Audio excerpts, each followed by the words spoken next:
And now for a story that made us say, seriously? The Occupy Wall Street protest entered its third week today. What started as less than a dozen college students camping out in a park near the New York Stock Exchange is now hundreds of protesters, and it's spread to other cities. But what are they protesting? Nobody seems to know. So this afternoon, we went to Wall Street to find out. And despite what you heard, here's what I saw. It's not just a bunch of dancing hippies protesting. There are all kinds of people there. Babies, teachers, cheerleaders, Uncle Santa, and that.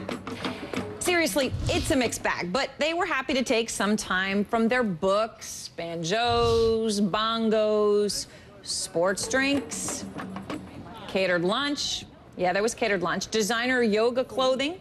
That's a Lululemon logo. Computers, lots of MacBooks, and phones to help us get to the bottom of it. This is unemployed software developer Dan.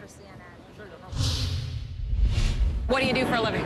I'm a software developer. Software developer. Yes. So currently employed or unemployed? Unemployed. Unemployed. Unemployed, we like to call it. Unemployed. It's called Occupy Wall Street.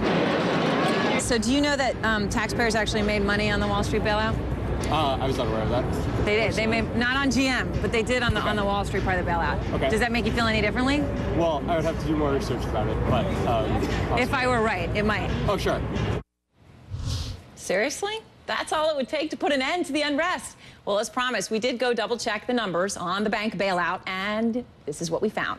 Yes, the bank bailouts made money for American taxpayers right now to the tune of $10 billion, anticipated that it will be $20 billion. Those are seriously the numbers.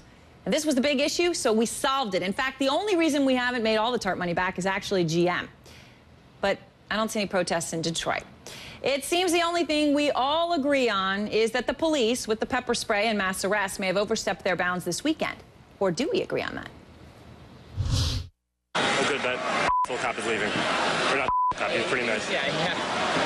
She would have been a lot worse. Seriously. And by the way, to Dan, the very ardent software developer, he had a lovely MacBook. And when I asked him whether Apple II was part of the problem or a hero of the movement, he said, well, they've got good design, but they need to pay more taxes too. All right, next, the front five. The market drops. What's the risk of recession? ER doctors testify Conrad Murray did not give them the whole story on Michael Jackson's death. And then my interview with Secretary of Defense Leon Panetta. So what is the biggest threat to America right now?